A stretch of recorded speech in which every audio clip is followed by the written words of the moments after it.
कोयले की कमी से त्योहारों में बिजली संकट का खतरा, कई इकाइयों में ठप उत्पादन। ऊर्जा मंत्री ने कहा बिजली सप्लाई में नहीं होगी कमी।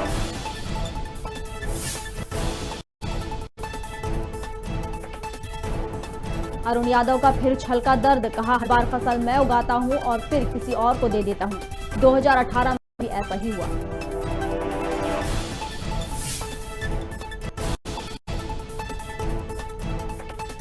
मोदी सरकार के मुख्य आर्थिक सलाहकार कृष्णमूर्ति सुब्रमण्यम ने दिया इस्तीफा। भारत सरकार में 3 साल का कार्यकाल पूरा होने के बाद शिक्षा जगत में वापस लौटने का किया फैसला।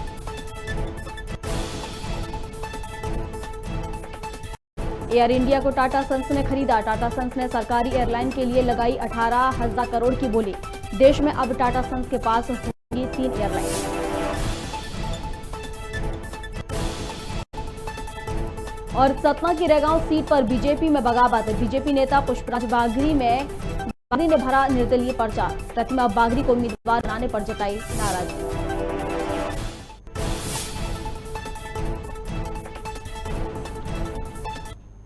नमस्कार, खबर भारत देख रहे हैं आप। मैं हूं आपके साथ प्रियंका। चलिए बढ़ते हैं खबरों की ओर। अशोकनगर में महिला की हत्या कर आरोपी महिला को मंदिर के पास टैक्सी रखकर फरार हो गए, जिसकी पूरी घटना वहां लगे सीसीटीवी कैमरे में कैद हो गई, जिसमें आरोपी महिला को ले जाते साफ साफ दिख रहे हैं। वहीं पुलिस ने मर्ग कायम कर मामले की जांच शुरू कर दी है। पूरा मामला अशोकनगर के 6 घरा कॉलोनी का बताया जा रहा है।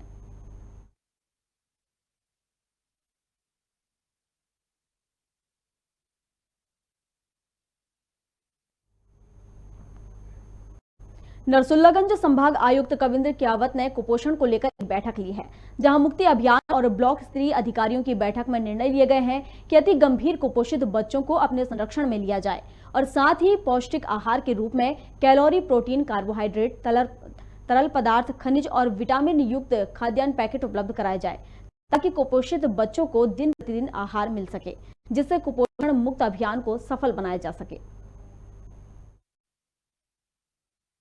सर, आज कार्यक्रम किस संबंध में कार्यक्रम आयोजित है? सर, बाल कुपोषण निवारण के लिए पूरे प्रदेश से ऊपर ये अभियान चल रहा है कि इसमें जो कुपोषित बच्चे हैं, कुपोषित बच्चों को सभी विभागों के सहयोग से इस प्रकार की रणनीति बनाकर कार्य किया जाए, जिससे कि उनको आगामी 6 सप्ताह के अंदर और कुपोषित दायरे से बाहर निकाल सकें। आज नरसुल्लागंज में विकासखंड स्तरीय कार्यशाला आयोजित की गई थी, जिसके अंदर पोषण मित्र, महिला बाल विकास, स्वास्थ्य विभाग, आयुष विभाग सभी के अमले के साथ में आगे की उस रणनीति पर चर्चा की गई। सतना जिले की रेगांव विधानसभा सीट के लिए भाजपा कार्यालय का उद्घाटन करने मुख्यमंत्री शिवराज सिंह चौहान रेगांव पहुंचे, जहां प्रदेश अध्यक्ष वी डी शर्मा भी मौजूद रहे। वहीं सीएम ने जनसभा को संबोधित किया और कांग्रेस पर जमकर निशाना साधा। सीएम ने कहा कि प्रतिमा नहीं, उम्मीदवार हैं, सब लोग ये मानकर काम करें। उम्मीदवार तो प्रतीक होता है, चुनाव तो हम आप लड़ेंगे। प्रदेश अध्यक्ष वी डी शर्मा ने दिग्विजय सिंह के ट्वीट को झूठा बताया है।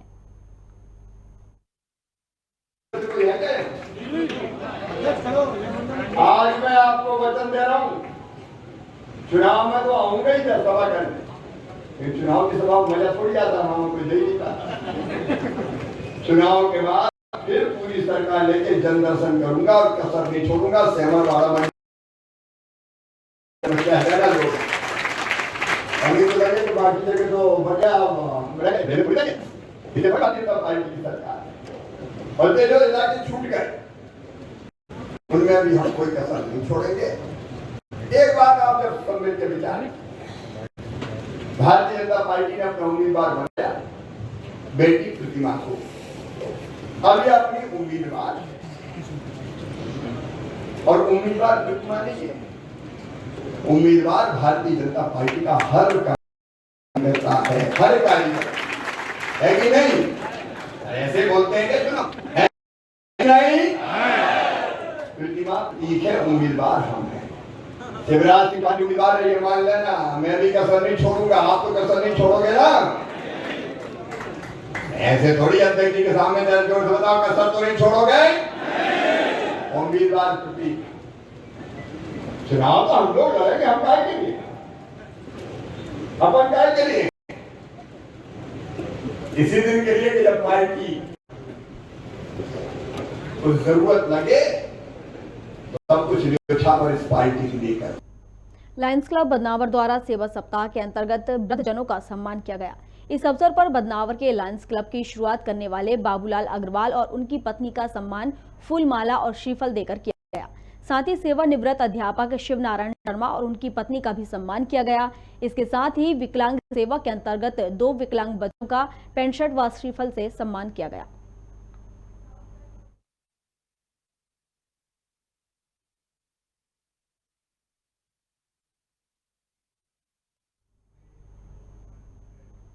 उमरिया के चंदिया थाना के बरमबावा के पास बड़ा हादसा हुआ है, जहां बस और ट्रक की भिड़ंत हो गई है और ट्रक में भीषण आग लग गई है।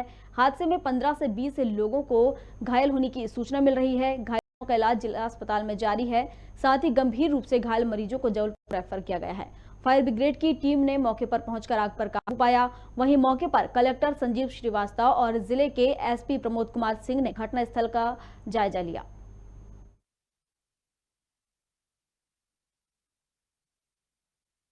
भिड़ंत हुई है और ये अत्यंत दर्दनाक घटना है।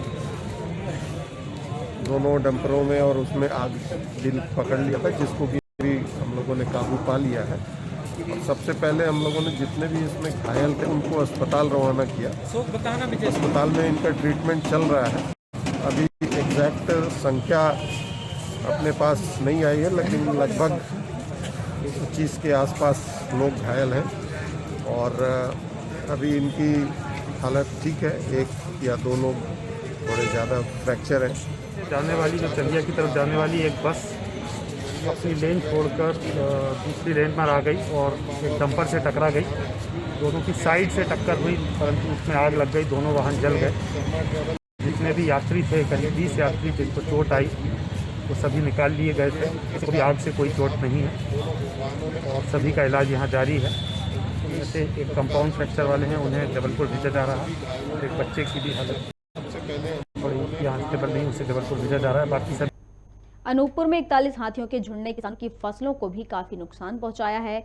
मौके में राजस्व की टीम नुकसान का आकलन कर रही है, लेकिन ग्रामीण उस मुआवजे से संतुष्ट नहीं है। अनूपपुर जिले के दर्जनों ग्राम पंचायतों में जंगली हाथियों ने अपना आतंक मचा रखा है। शाम होते ही हाथियों का अलग अलग झुंड गांव की ओर प्रवेश कर किसानों की लगी धान की फसल को खराब कर देता है। इन हाथियों ने फसल को पूरी तरह से चौपट कर दिया है। किसानों का कहना है कि फसल तो पूरी तरह चौपट हो गई है, उसके एवज में प्रशासन मुआवजा भी सही नहीं दे रही है और न ही हाथियों को भगाने के लिए वन विभाग कोई सार्थक प्रयास कर रहा है। जैसा कि आज हम लोग गए थे क्षेत्र में, वहाँ पे हम लोगों ने पूरा घूम के देखा तो कई खेतों में नुकसान हुए हैं। कुछ खेतों में हाथी डबल आ रहे हैं, फिर आएंगे। सबसे बड़ी बात दहशत का, शाम का समय के समय वो लोग घर से निकल नहीं पाते। इमरजेंसी पड़ गई, किसी को मेडिकल लेकर बाहर निकलना पड़े। मैं नहीं समझ पा रहा हूँ कि लोग बाहर कैसे निकलेंगे। कि यहाँ पर 10-12 दिनों से हाथियों का मूवमेंट चालू है। फॉरेस्ट डिपार्टमेंट के द्वारा जैसा करना चाहिए उन्हें वैसा कुछ कार्रवाई नहीं हो रही है। इस कारण से आज मैं पहुँचा वहाँ पर ग्रामीण जनों के साथ, वहाँ के सरपंच के साथ, अपने पार्टी के कार्यकर्ताओं के साथ वहाँ पहुँचा और लोगों का खेत भी देखा, मुआयना देख किया। वह लोग किसानों को द्वारा बताया कि अभी भी जंगल यहाँ पर बैठे हुए हैं, तो मैं जंगल भी गया और देखा भी दूर से हाथियों को कि वो गांव की तरफ मूवमेंट आने के लिए मूवमेंट बना रहे थे और जिसे देख कर फिर तुरंत वापस भी आए। धार जिले के मांडवी गांव में अंधविश्वास के चलते बदमाशों ने महिला को निर्वस्त्र करके बर्बरता से पिटाई कर दी। जहां बदमाशों ने महिला पर जादू टोना और खराब नजर का आरोप लगाया, वहीं घटना का वीडियो सोशल मीडिया पर वायरल हो गया। धार एसपी ने बताया कि महिला की शिकायत दर्ज कर ली गई है। महिला की शिकायत पर 3 आरोपियों पर एफआईआर दर्ज कर गिरफ्तार कर लिया गया है। साथ ही मामले की जांच अभी चल रही है।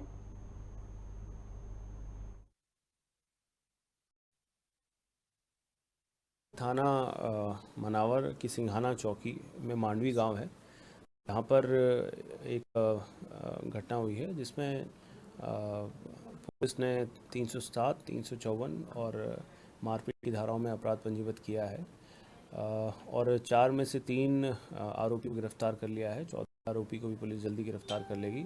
आज जो वीडियो वायरल हुआ है उसके आधार पर ये धाराएं कायम करके और पुलिस ने अरेस्टिंग की है। इसमें बेसिकली जो झगड़ा है वो इस चीज़ का था कि जो आरोपी पक्ष है उनका कहना था कि जो महिला की नज़र लगने से उनके घर में कुछ लोग बीमार हैं और इस तरह के अंधविश्वास को लेकर उन्होंने महिला के साथ मारपीट की है और हरकत की, जिसके कारण पुलिस ने अपराध पंजीबद्ध कर 4 में से 3 आरोपियों को अरेस्ट कर लिया है। सर, इसमें जो वीडियो बना रहे थे लोग, उन पे भी कोई?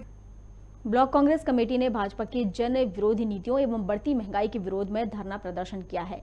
डीजल, पेट्रोल एवं रसोई गैस के दामों में लगातार वृद्धि के विरोध में कांग्रेसियों ने प्रदर्शन किया। वहीं राज्यपाल के नाम तहसीलदार को ज्ञापन भी सौंपा, जिसमें मांग की गई है कि मक्का खरीदी का पंजीयन कराकर खरीदी की जाए, नहरों की सफाई कराई जाए, बीमा की राशि किसानों को जल्द उपलब्ध कराई जाए।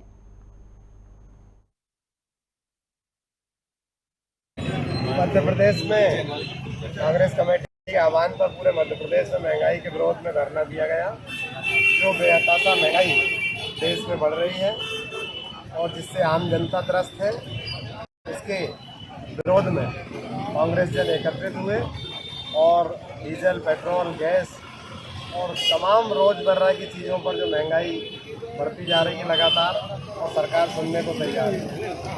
किसान के साथ जो हालात हो रहे हैं, ना तो यूरिया की आपूर्ति हो रही है, फर्टिलाइज़र डीएपी की ना तो आपूर्ति हो रही है, ना किसान व्यवस्था करा पा रही है, और जो पुराना मुआवजा था 2020 का, वो मुआवजा सरकार देने को तैयार नहीं है, और जो हमारी बीमा राशि है वो भी देने को तैयार नहीं है। इन सब बातों को लेकर राज्यपाल के नाम ज्ञापन दिया गया। ये हमारे प्रदेश कांग्रेस कमेटी के शीर्ष नेतृत्व के द्वारा जो आदेशित किया गया था, महंगाई के और ये मक्का के समर्थन मूल्य और जो भी तात्कालिक समस्याओं को लेकर ये धरना प्रदर्शन किया गया था, और उसी आज हमने ये आज धरना प्रदर्शन आयोजित किया गया। इस प्रदेश में महंगाई को लेकर सारा वर्ग परेशान है, चाहे वो गरीब वर्ग हो, चाहे साधारण वर्ग हो, चाहे किसान हो, हर वर्ग परेशान है। और स्थिति ये है कि किसान तो सबसे ज़्यादा परेशान है। पिछले समय में हमने देखा कि मूंग की खरीदी भी हुई थी, मूंग की खरीदी में बहुत विचार हुआ बड़े पैमाने पर। माननीय कमलनाथ जी द्वारा पूरे प्रदेश में धरना प्रदर्शन करने के लिए आह्वान किया गया था, जो कि 7 तारीख को होना था। क्योंकि कल बैठकी का दिन था, इसलिए आज दिन निश्चित करके ब्लॉक कांग्रेस मालवा द्वारा आज धरना किया गया, जिसमें प्रमुख मांगें जो हमारी थी, सबसे पहली मांग जो महंगाई है, चाहे डीजल हो, पेट्रोल हो, गैस हो, सभी के दिनों दिन बढ़ोतरी होती जा रही है। डीजल, पेट्रोल आसमान छू रहा है। गैस की स्थिति ये है जो उज्ज्वला योजना मुख्यमंत्री ने चलाई थी। प्रदेश में होने वाले उपचुनावों को लेकर भाजपा प्रदेश कार्यालय में चुनाव समिति की बैठक की गई, जहां बैठक के बाद मंत्री भूपेंद्र सिंह ने मीडिया से चर्चा करते हुए कहा कि बैठक में आगामी कार्यक्रमों की रूपरेखा तैयार की गई है। मुख्यमंत्री चुनावी सभाओं पर उन्होंने कहा कि विधानसभा में मुख्यमंत्री 7 से 8 सभाएं करेंगे, साथ ही प्रदेश अध्यक्ष सहित तमाम बीजेपी नेताओं के चुनावी दौरे होंगे। देखिए, हम लोग प्रत्येक दिन 12 बजे से बैठते हैं और बैठक में हमारे एक दिन पहले के कार्यक्रमों की हम लोग समीक्षा करते हैं, आगामी कार्यक्रमों की तैयारी करते हैं और आगे का जो हमारा चुनावी कार्यक्रम वो भी तय करते हैं। तो इस तरह से आज हम लोगों ने कल के कार्यक्रमों की समीक्षा की है। कल के जो कार्यक्रम होने वाले उनकी आज तैयारी पर चर्चा हुई है, और जो हमारा 15 से लेके 16 से लेके 21 के बीच का कैलेंडर है, उस पर भी आज डिस्कस हुआ है। कल या परसों में हम लोग उसको फाइनल कर देंगे। अभी 15 तक के कार्यक्रम बने हुए हैं।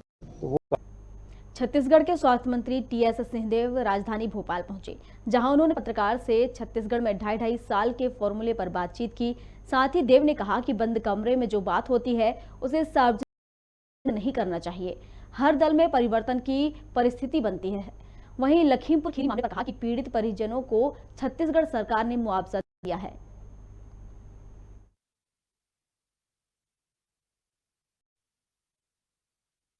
देखिए, स्थिति क्या है, शायद यहाँ उसकी उतनी जानकारी ना हो।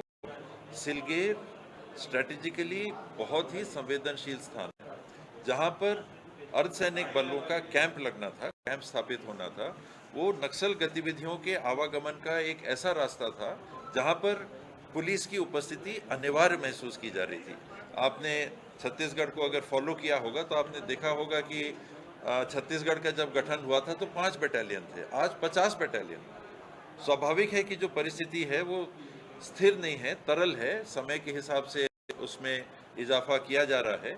और ये सिलगेर, बीजापुर जिला, सुकमा जिला, दंतेवाड़ा जिला इसके ऐसे स्थान पे स्थित है कि जहां पर अर्धसैनिक बलों की उपस्थिति स्ट्रेटेजिकली बहुत आवश्यक मानी जा रही थी।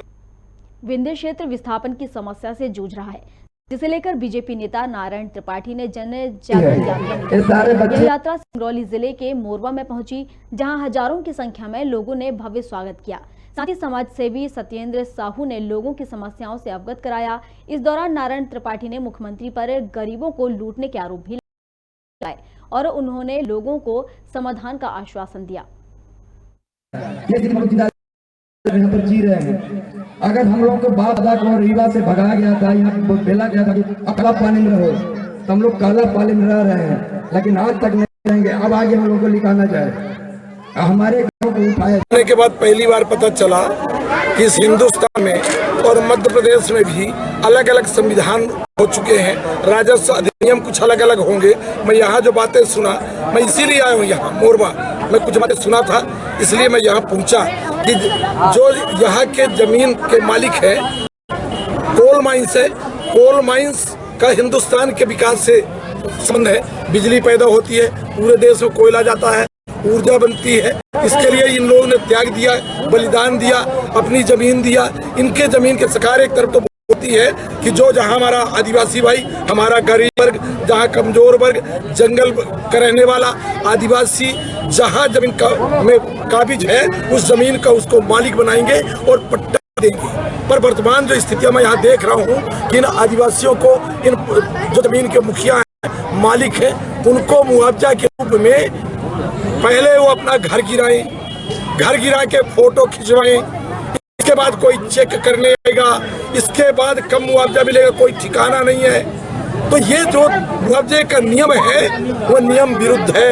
ये लोग जिस तरह रह रहे हैं, जिस तरह जीवन यापन कर रहे हैं, ये सरकार को देखने की जरूरत है। जो कंपनी के मालिक हैं वो लोग भी सुधर जाएं, संभल जाएं। अब हम इस बात को विधानसभा में सत्र आएगा तो यहाँ की समस्या। मध्य प्रदेश में होने वाले उपचुनाव को लेकर कांग्रेस पार्टी ने स्टार प्रचारकों की सूची जारी कर दी है, जहां कांग्रेस प्रवक्ता जेपी धनोपिया ने कहा कि चुनाव प्रक्रिया शुरू हो चुकी है, जिसको लेकर स्टार प्रचारकों की सूची चुनाव आयोग को सौंपी गई है। वहीं बसपा और सपा के चुनाव न लड़ने पर उन्होंने कहा कि ये लोग उत्तर प्रदेश को छोड़कर नहीं उपचुनाव लड़ना चाहते हैं। इसमें कांग्रेस आगे पीछे वाली बात इसलिए नहीं है कि चुनाव प्रक्रिया प्रारंभ हुई है। 8 तारीख आज नामांकन फॉर्म जमा करने का अंतिम दिवस है। इसके 2 दिन बाद नाम वापसी होगी और उसके बाद में जो कैंडिडेट बचेंगे चुनाव चालू होता है। तो निश्चित रूप से कांग्रेस पार्टी ने तो आज स्टार प्रचारकों की सूची भी हमने चुनाव आयोग को दे दी है। सबसे पहले कांग्रेस प्रत्याशी घोषित किए, सबसे पहले हमने सूची चुनाव आयोग को दी। साफ है कांग्रेस पार्टी हर बात में आगे है, प्रचार में आगे है, उम्मीदवारों में आगे है और हमें उम्मीद है कि हम निश्चित रूप से विजयी होंगे और हमें बहुत सफलता मिलने की संभावना है। फायदा नुकसान वाली बात नहीं है। जहाँ तक मैं समझता हूँ कि बीएसपी और समाजवादी पार्टी अपने उत्तर प्रदेश को छोड़कर अन्य जगहों पर उपचुनाव वगैरह लड़ती नहीं है, ऐसी स्थिति देखने में आई है। और कांग्रेस पार्टी के लिए तो वो सारे वोट कांग्रेस के ही हैं जो सपा और बसपा के हैं, क्योंकि निश्चित रूप से दलित वर्ग के वोट हैं, अल्पसंख्यक वर्ग के वोट हैं, समाज के निचले गरीब वर्ग के वोट हैं, वो सब कांग्रेस के साथ हैं, क्योंकि भारतीय जनता पार्टी तो सवर्ण और धनाढ़ लोगों की पार्टी है। अशोकनगर में इन दिनों आंदोलनों का दौर लगातार जारी है, जहां विभिन्न मांगों को लेकर अधिकारी कर्मचारी संयुक्त मोर्चा प्रदर्शन कर रहा है। इस दौरान सैकड़ों की संख्या में अधिकारी और कर्मचारियों ने सड़क पर रैली निकाली। अशोकनगर तहसील कार्यालय के सामने वेतन, डीए और पेंशन सहित अन्य मांगों को लेकर कलेक्टर को ज्ञापन सौंपा। प्रदर्शन में महिला कर्मचारियों ने भी बढ़ चढ़कर हिस्सा लिया। साथ ही इस दौरान जमकर नारेबाजी भी की गई।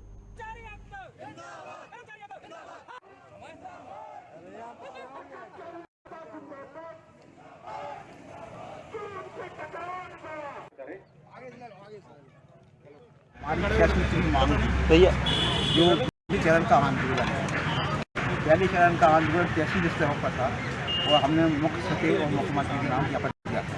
इसके बाद 8 अक्टूबर का दूसरे चरण का ज्ञापन है, तो आज हमने मुख्यमंत्री और मुख्य सचिव को दिया। क्या क्या मांग है आपकी? हमारी मांग है इसमें कि 16% केंद्र सरकार हमको दिया जाता है। दूसरा जो हमारा एचआर है जो केंद्र से कम चल रहा है उसको जहाँ प्रोटेक्ट किया जाए उनको दिया जाए। तीसरी हमारी मांग है तो पुरानी पेंशन लागू की जाए और नई पेंशन जो ओल्ड पेंशन है उसको लागू करें और नई। मंडला में कान्हा टाइगर रिजर्व में आयोजित 7 दिवसीय वन्य प्राणी सुरक्षा सप्ताह का समापन हो गया है। वहीं इंडिया फॉर टाइगर्स और रैली ऑन व्हीकल कार्यक्रम का आयोजन हुआ। यह कार्यक्रम खटिया ग्राम स्थित इको सेंटर परिसर में किया गया। इस दौरान बांधवगढ़ पार्क से रैली निकाली गई। वहीं रैली सतपुड़ा पार्क होते हुए कान्हा नेशनल पार्क पहुंची, जिसका समापन किया गया।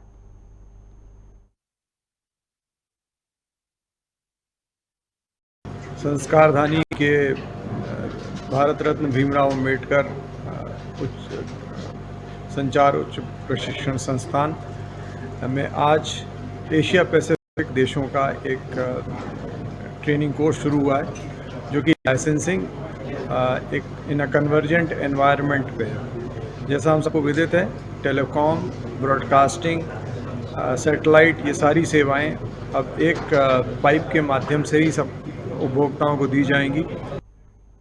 ठीकरी नगर के राम मंदिर परिसर से अग्रसेन महाराज का समारोह निकाला गया, जिसमें भव्य आरती की गई, जो आकर्षण का केंद्र रही। अग्रसेन महाराज की प्रतिमा को रथ में सजाकर नगर भ्रमण कराया गया। चल समारोह का जगह जगह पुष्प वर्षा कर स्वागत किया गया। अग्रसेन महाराज की महाआरती के साथ प्रसादी का वितरण किया गया।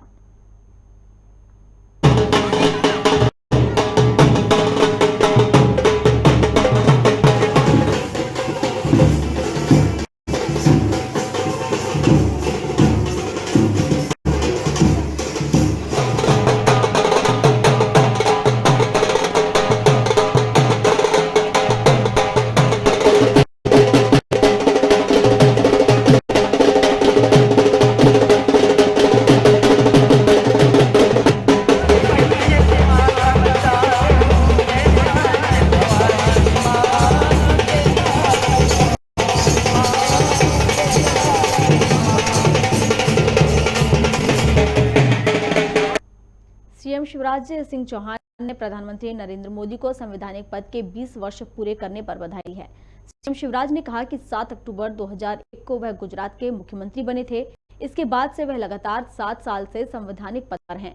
वहीं सीएम शिवराज ने कहा कि उन्होंने एक वैभवशाली, गौरवशाली, संपन्न, समृद्ध और शक्तिशाली भारत का निर्माण करने का संकल्प पूरा किया है। उन्होंने स्वराज के एक नए स्वरूप को गढ़ा है। ऐसे यशस्वी प्रधानमंत्री को 20 वर्ष पूरा करने और देश का विकास करने के लिए मैं उनका धन्यवाद करता हूं। श्रीमान नरेंद्र मोदी जी को बहुत बहुत बधाइयां देता हूं। गवर्नेंस हेड के रूप में मुख्यमंत्री और प्रधानमंत्री दोनों पदों पर रहते हुए उनने 20 साल पूरे किए हैं। आज 21वां वर्ष प्रारंभ हो रहा है।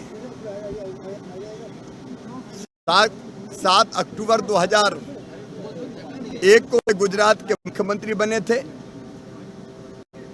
गुजरात के मुख्यमंत्री के रूप में गुजरात का विकास, जन कल्याण और स्वराज गुजरात मॉडल बन के दुनिया में छा गया और 7 साल से वे भारत के प्रधानमंत्री हैं। एक वैभवशाली, गौरवशाली, संपन्न, समृद्ध और शक्तिशाली भारत के निर्माण का संकल्प उन्होंने पूरा किया। इन 7 सालों में देश का 10 दिशाओं में विकास हुआ है। जन कल्याण की नई योजनाएं बनी है, जिन्हें गरीब हो, किसान हो, माताओं बहनों हो, माता। रतलाम जिले के ताल थाना क्षेत्र के पंत पिलौदा रोड पर मजदूरों से भरी ट्रैक्टर ट्राली पलटने से दर्जनों मजदूर घायल हो गए हैं, जिसमें 4 लोगों को गंभीर चोटें आई हैं, जहां सभी का स्वास्थ्य केंद्र में इलाज जारी है। बता दें, ओवरलोड ट्रैक्टर ट्राली में मजदूर फसल काटने जा रहे थे, तभी यह हादसा हुआ। वहीं ट्रैक्टर चालक की लोगों ने जमकर पिटाई कर दी, जिसका वीडियो सोशल मीडिया पर वायरल हो गया। वहीं घटना का सीसीटीवी भी सामने आया है। वहीं ताल पुलिस मामले की जांच कर रही है।